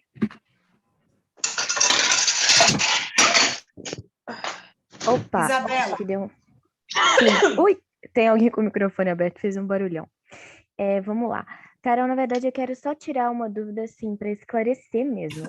O que ocorre, então, é que a qualificadora do privilégio no homicídio, ela só combina com qualificadores que sejam de cunho objetivo, porque ela por si só já é subjetiva, certo? Então, se nós estivermos diante de um caso hipotético, onde o homicídio tem o privilégio e estiver também qualificado ali uma qualificadora que seja ali do 1 ou do 2, né, que não podem, vai retirar o privilégio e também vai voltar o crime a ter o caráter hediondo? Vai. Então, essas duas coisas acontecem. Cancela o privilégio e ele volta a ser hediondo. Só que esclarecendo, então. Então, muito obrigada, viu? Perfeito. Mas aí, Isa, também cabe uma boa defesa. Pedir para desqualificar e reconhecer o privilégio. Aí é tese. Aí é tese de defesa. Conseguir tirar a qualificadora que inibiu, né, a privilégio, e aí ficar só com privilégio, seria isso? Exato. É uma manobra, né? É uma tese aí, você pode fazer essa tese. Falar, desqualificar, dizer que não é um motivo torpe ou não é um motivo fútil, para caracterizar a causa de diminuição de pena, e aí você retirar o caráter hediondo do homicídio. Seria o melhor dos mundos num júri. Melhor dos mundos num júri. Quero que vocês me convidem no primeiro júri de vocês. Quero fazer com vocês, quero vestir a toga com vocês. Professora, vai ser um júri, bora? Bora. Quero vocês lá, vou falar assim, ó, meus eternos alunos, colegas de profissão, e agora ter a honra de estar na mesma bancada numa sessão plenária. Eu que sou emotiva, eu acho que no início eu choro para depois falar. Coisa mais linda vê-los vestidos numa toga, numa sessão plenária, defendendo o réu e ganhando a causa. Oh, coisa linda! Louvado seja nosso Senhor Jesus Cristo, meu Deus, vai acontecer tudo isso. Vou para Tocantins, é bom que eu conheço aí esse Brasilzão. Bora, a gente vai ganhar, né não, Cris? Vamos para Belém ganhar logo a primeira. Fazer a primeira. Quero vocês logo tirando essa OAB e detonando na advocacia criminal, que é deliciosa. Deliciosa. Advocacia criminal é muito massa. Olha os convites aí, Narinha. Narinha topando, tô indo, meu filho. Eu não estou com a mão de pé, nada, mas só para falar que se a senhora fizer um curso de prática aí, eu tô dentro, hein? Sim, gente, eu até vou falar isso para vocês, meus alunos também do Instagram, eu quero fazer com vocês esse júri, vamos detonar. Eu depois vou abrir, eu já tenho até um, mas vou abrir outro para os recém-formados, os recém-advogados, os primeiros passos na advocacia criminal. Quem quiser, depois eu vou abrir lista de espera, tudo isso, para a gente fazer um grande estudo sobre os primeiros passos para os advogados. Isso é muito importante. Eu comecei na raça e na coragem. Como eu queria isso. Alguém pegar na minha mão, bora, vem comigo. Depois, um dia eu conto para vocês as minhas... Hã? Já, que a Narinha está lembrando. Gente, na minha primeira audiência, eu vou falar então para vocês, para descontrair um pouco. Já tem lista de presença, mas depois eu abro no Instagram. Na minha primeira audiência, foi alegações finais orais. Primeira audiência da minha vida como advogada. O juiz falou assim... Passemos então para as alegações finais. Estava eu e o réu. Eu falei, fudeu. E agora? Minha Nossa Senhora. Gelou. Eu falei, eu não sei fazer isso, gente. Eu fiz isso na faculdade. Só porque eu advoguei logo em seguida. E aí, nas alegações finais, o Ministério Público falou lindamente. E aí eu comecei a falar gaguejando e pedi para reconhecer a embriaguez. Gente, eu quero enfiar minha cabeça aqui, mas eu pedi para reconhecer a embriaguez, porque o que passou na minha cabeça que a embriaguez era atenuante, eu não sei. Aí a juíza falou a sentença oral. Deixo de reconhecer o pedido da defesa quanto à embriaguez, pois é um agravante, e o Ministério Público desconhece tal agravante. Quando ela leu, eu queria me enfiar debaixo da mesa. Eu falei, minha Nossa Senhora, quantas gafes eu já fiz. E fui aprendendo. Claro que depois conversei com elas e falei, olha, é a minha primeira audiência, nunca fiz nada parecido aqui, sempre estava com o professor e eu participei de muitas audiências quando estagiária, com professor, com advogado, mas é diferente. E depois eu fiquei atuando naquela vara e foi muito bom, aprendi muito e aprendi na raça e na coragem. No meu primeiro mês de advocacia, eu peguei um júri. E foi assim. E a gente vai levando. Então, com certeza eu vou fazer para vocês um curso para os recém-advogados. Então, são os primeiros passos. Bora lá, compartilho, porque é experiência, gente. Um dia vocês estarão também com essa experiência, ajudando a outros colegas. Eu tenho certeza disso, Bora falar de outro tema, a gente fala de mais um tema e encerra, tá bom? Muito obrigada pelo carinho de vocês. Isa, ainda é com você, você ainda quer falar, meu amor? Acho que eu não deixei você falar, né? Não, professora, eu só esqueci de abaixar a mãozinha, perdão. Ah, tá. Olha aí, o pessoal aqui do Instagram tá falando, eu meti uma embriaguez logo, a embriaguez da atenuante, aquela do parágrafo 1º, do artigo 28. Podia ser, né? Podia ser. Aquela embriaguez decorrente de caso fortuito e força maior, quando não completa, ela é uma causa de diminuição de pena. Ave Maria. A embriaguez acidental não completa. Imagina. Quais as alterações do pacote anticrime a professora acha que podem ser cobradas tanto nas questões quanto na peça? O que eu acho? Questões de LEP, eu acho que pode cobrar, tá, Vitor? Principalmente a questão de progressão de regime, livramento condicional. Abra o artigo 83 do Código Penal, que fala do livramento condicional. O pacote anticrime inseriu o inciso 3, que fala lá que nos 12 últimos meses não pode ter praticado falta grave.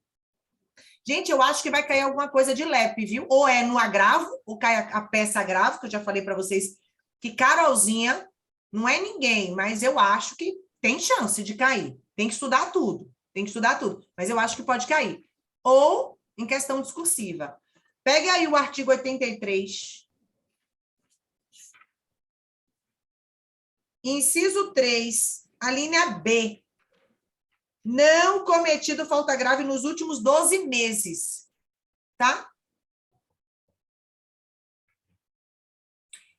O que eu quero que vocês fiquem ligados é o seguinte: livramento condicional é norma de direito penal. Norma de direito penal. Veio com pacote anticrime. Então, esta causa aqui só aplica para os crimes praticados após o pacote anticrime. Você fica esperto. Você fica esperto quanto a isso. No seu código deve estar aí do lado, Lei 13.964. Pelo amor de Jeová. Pelo amor de Jeová. Isso mesmo, Heleno, data dos fatos, não é a data da condenação. Dou-lhe um tabefe se você errar isso. E lembrem, falta grave não interrompe o prazo para concessão de livramento condicional nem de indulto. Vocês do Instagram, vocês aqui do Zoom, lembrem disso. Inclusive, isso tem súmula. Súmula 441 do STJ. A falta grave não interrompe o prazo para obtenção do livramento condicional. Se ligue, Francine, fale, meu anjo. Professora, dentro do LEP, as decisões, elas precisam ser motivadas, e a minha outra pergunta é, caso tenha algum benefício, o apenado precisa ser chamado para exercer a ampla defesa, senão está prejudicado o benefício dele também, né? Também. Ampla defesa. Gente, falou em LEP. Revogar benefício. Tem que ter ampla defesa.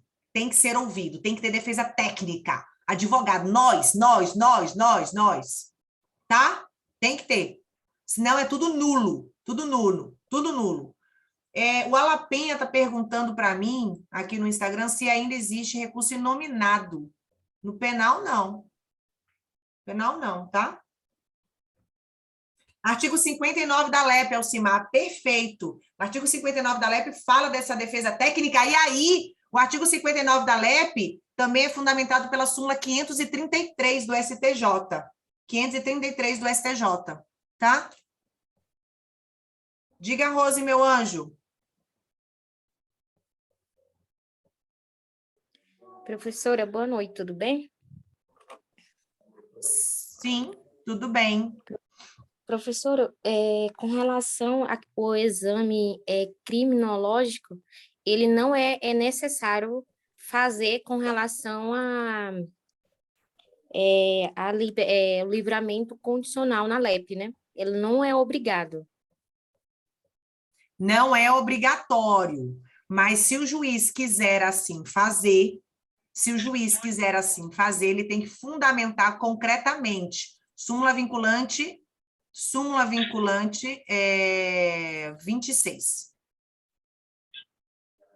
Ok, obrigada. O Crispim já adiantou aqui também. A menina do silogismo jurídico, olha só, tem um pedido aqui do Rafael Braz. A hora que acabar a aula, pode deixar a Francine falando com a gente. Francine, estão pedindo para você ficar. Sabe o que eu posso fazer por vocês? Não me importo, porque depois daqui eu vou descansar um pouco, né? Amanhã de manhã, a tia Carol dá aula, 8 da matina, na faculdade. Então, a galera do Zoom, se vocês quiserem, já eu estou encerrando aqui, eu posso passar o host para um de vocês, não vai ficar mais gravando, claro, eu passo o host para um de vocês, e aí, aliás, eu não sei se pode fazer isso, né, porque vai estar gravando, vocês ficarem, pode? Acho que não vai dar para fazer isso, porque eu estou gravando e eu preciso dessa aula. Por favor, bem lembrado, estava esquecendo. Vou encerrar agora, gente, com 2 peças que eu quero mostrar para vocês. Fundamentações aqui, rapidamente. Mas aí, Isa, se eu parar de gravar e passar o host para outra pessoa... Aliás, eu posso ficar também aqui e deixo no mudo. Vocês aí tocando pau, pode ser também. Depois, deixa eu ver. Antes disso, eu quero mostrar aqui para vocês uma coisa. Tem 2 peças aqui. Uma queixa-crime e um RA. Tá vendo?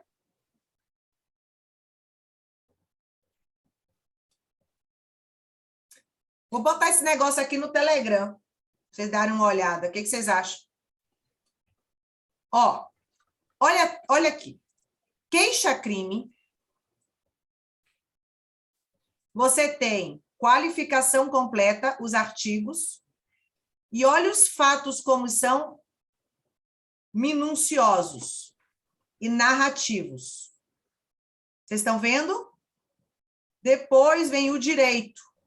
E o direito é a caracterização dos crimes, fazendo o silogismo e pedindo a condenação. Depois o crime de injúria. Isso aqui foi o exame 15. Causa de aumento de pena, concurso formal imperfeito e os pedidos. Vou botar isso aqui no Telegram para vocês. Olha a diferença de um RA e qualquer outra peça que não seja petição inicial. Vou colocar, gente, no Telegram, vocês que não, do Instagram, que não estão vendo as peças, eu vou colocar para vocês terem uma noção. Olha o endereçamento já qualificado. Olha os fatos. Não percam tempo com os fatos. Pelo amor de Deus, não percam linhas com os fatos. Porque, gente, não dá para mostrar aqui para vocês, mas eu vou botar no Telegram essas 2 peças para vocês verem. Baixem as 2 peças, como exemplo. E aí, eu trago na preliminar, essa aqui é a peça do Patrick. Eu acho que é o exame 25.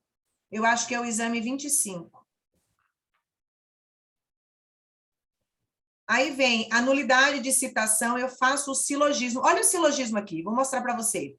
Aqui foi aquela situação do Patrick, que foi citado por hora certa. E ele estava embarcado, trabalhando, enfim. Vou ler. O artigo 362 do CPP disciplina a citação por hora certa no processo penal, que remete aos requisitos da mencionada comunicação processual, citação, do processo civil. O artigo 252 do CPC, ao preconizar a citação por hora certa, dispõe que o oficial de justiça deve fazer 2 tentativas para citar o réu em seu domicílio ou residência. Caso não o encontre e havendo suspeita de que ele está se ocultando, deverá intimar qualquer pessoa da família ou qualquer vizinho de que voltará no dia útil imediato para efetuar a citação. Olha a premissa maior aqui explicando o que é citação por hora certa. Aí vem a premissa menor. No caso em comento, já estou falando do caso em apreço. No caso em comento, em razão de um único comparecimento no dia 26 de fevereiro de 2018, o oficial de justiça certifica-se que o réu estava se ocultando para não ser citado e realiza no dia seguinte citação por hora certa, juntando o resultado do mandado de citação e intimando a defesa aos autos no mesmo dia. Maria, vizinha, que presenciou a conduta do oficial de justiça, se assusta e liga para o advogado de Patrick, informando o ocorrido e esclarecendo que ele se encontra trabalhando e ficará embarcado por 15 dias. Olha a conclusão.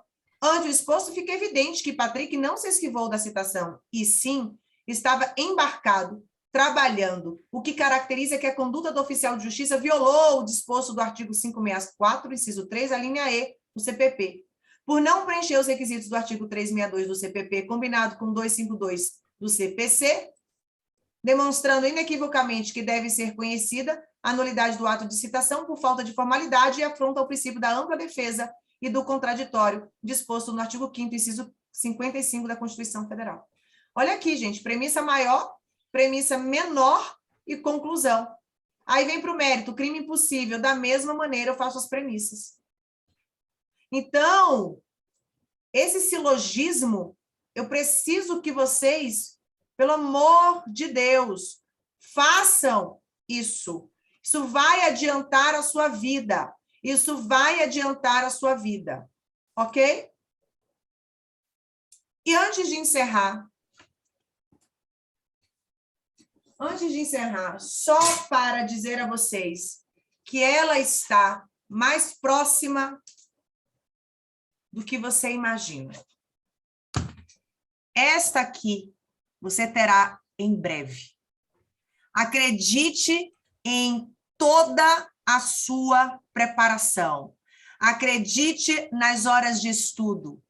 Acredite no seu potencial. Você se formou, você estudou, você fez um cursinho preparatório, você fez as peças em casa, ela será sua. Ela vai mudar a vida de vocês. Ela mudou a minha. Ela vai mudar a vida de vocês. Na advocacia, no concurso público, nas atividades jurídicas para ajudar o próximo também. Eu confio em todos vocês. E a vermelhinha, ela é nossa, meus colegas. Eu já os chamo de colega porque eu tenho uma certeza da aprovação de vocês. Se eu acredito, vocês acreditem em vocês também. Tá bom? Rose com a palavra, depois Eli, Adriana, e aí a gente encerra. Rose. Deixa eu mostrar aqui, ó, para os meus amores do Instagram. Aqui é de vocês também, tá bom? A sua vitória é a minha vitória. Vamos juntos. Vamos juntos conseguir essa OAB. Professora, eu esqueci de abaixar, foi a mão. Tá, então é Eli. Eu nem sei se eu consigo falar depois dessa, né? Então, se emocionou agora. Deixa eu falar uma coisa, eu estou em dúvida, lá na LEP, no caso das saídas temporárias, seria para os apenados, até eu procurei hoje, muito rápido, seria também para os apenados em regime fechado, não é cabível, somente ao semiaberto? As saídas temporárias, sim, permissão de saída que pode ser para o fechado. E aí você vai para a LEP. Sim, é o 122, né? Isso. Aí você vai para a LEP, que tem uma diferença da saída temporária para permissão de saída. Permissão de saída, por exemplo, a pessoa está doente, vai ter o enterro da mãe, do pai, do filho, aí ele tem permissão de saída. Agora, a saída temporária, cadê a minha LEP? Artigo 122, excelente você ter falado isso. Gente, a Nara, vocês não têm noção como ela é essencial para que tudo isso aconteça. Essencial. Se não fosse a existência dela, tenha certeza que isso não aconteceria. Então, tudo prospera para o bem daquele que acredita em algo maior. É assim que eu entendo. Artigo 122, combinado com 123. Saída temporária. Os condenados que cumprem em regime semiaberto poderão obter autorização para saída temporária nessas situações, sem vigilância. Não cabe para o aberto, só para o semiaberto. E os requisitos, o 123. 123. Comportamento adequado, cumprimento mínimo de 1/6 da pena, se for primário, e 1/4 se for reincidente, compatibilidade do benefício com os objetivos da pena. Professor, e os presos provisórios, no caso? Tem direito a... Não. Tem não? Em regra, não. Os presos provisórios, eles cumprem como se tivessem regime fechado. Entendi. Então, fechado também não tem direito aqui para saída temporária, né? De forma alguma. de forma Tá. alguma, não tem. Acho que isso Só aqui tem permissão de saída, que aí o permissão de Permissão. saída é o 120.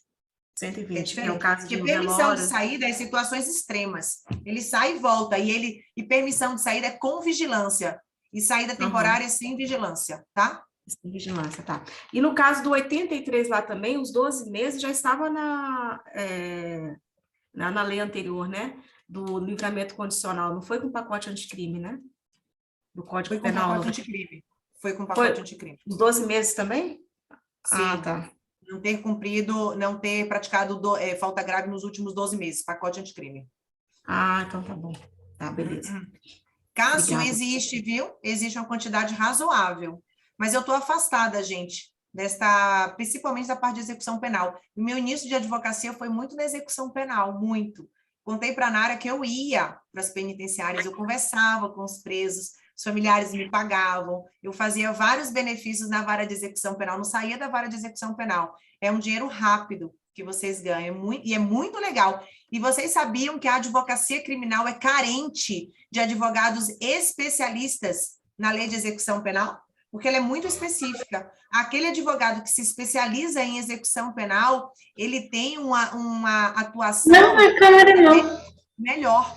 E cada vez é mais procurado, porque aí, né, a propaganda dos apenados no estabelecimento prisional, de boca em boca. Ah, aquela doutora conseguiu a progressão, menino. A doutora conseguiu a saída temporária. E vão pedindo, e aí daqui a pouco você está cheio de cliente. É massa, é massa. Trabalhar na VEC é bem legal, bem legal. É uma pauleira, mas é bem legal. E toda hora você tem que ir no presídio. Acabou ali? Posso passar para a Adri? Pode, professor. E desde já eu quero agradecer a senhora aí por tudo, tá? Por esse tempo aí que a gente ficou juntas aí. Espero que dê tudo certo para todos nós, né? E Amém. Muito obrigada mesmo de coração, senhora Nara, toda a sua equipe aí. Muito obrigada, tá? Um abraço. Obrigada, meu anjo, sucesso. E amanhã, última revisão no GRAM.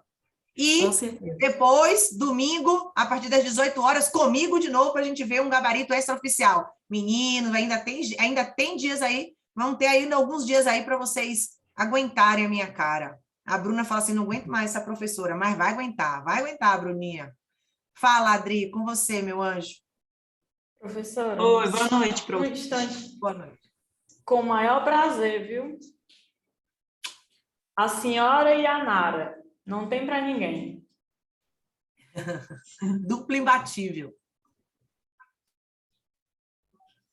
Fala, Adri, com você, meu amor. Eu prometo não tomar muito tempo, bem rapidinho.